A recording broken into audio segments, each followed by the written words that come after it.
యోహాను సువార్తలో మనం గ్రహించినట్లయితే, నీ ఇంటిని గుర్చిన ఆసక్తి నన్ను భక్షించునని రాయబడి ఉన్నట్టు జ్ఞాపకం చేసుకున్నది.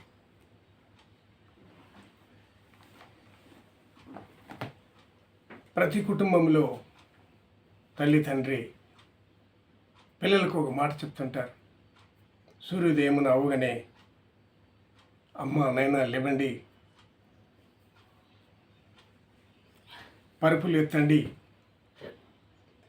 ఇంటిని శుద్ధి చేయండి,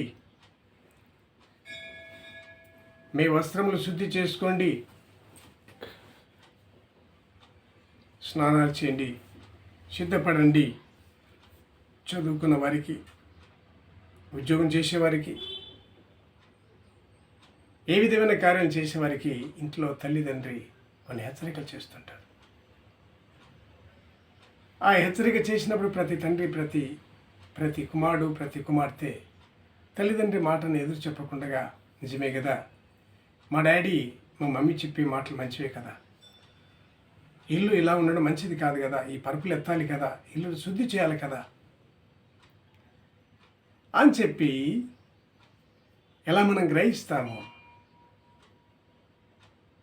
నీ తండ్రి అయిన దేవుని ఇంటిని కూడా, నీ తండ్రి అయిన దేవుని మందిరాన్ని కూడా ఈ దినమున శుద్ధి చేయగలిగినటువంటి వాడవుకుంటున్నావా?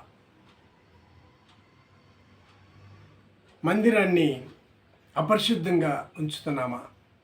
మందిరాన్ని పరిశుద్ధంగా ఉంచుతున్నామా? మనం ఈ దినమున గ్రహించబద్ధులమైంటున్నాం. ఏమైంటున్నాం?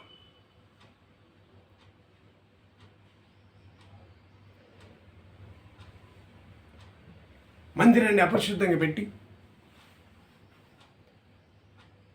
దేవుని మనం ఈ దినమున ఏమని మాట్లాడుతున్నాం?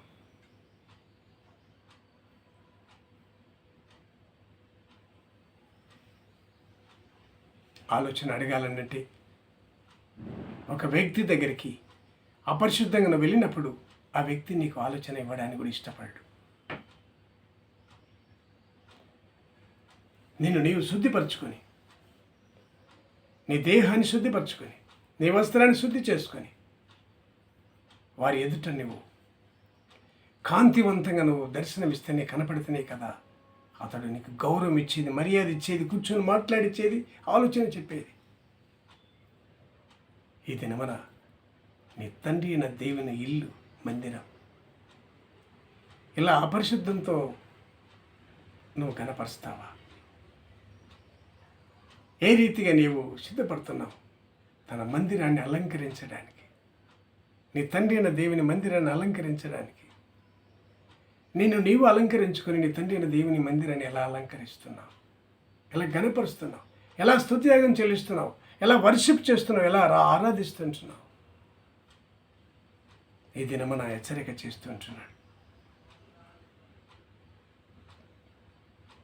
మనం ఏమైంటున్నాం? నిజమే, వాక్య సందేశం చక్కగా విని నన్ను నేను శుద్ధి చేసుకొని, నా హృదయాన్ని శుద్ధి చేసుకొని,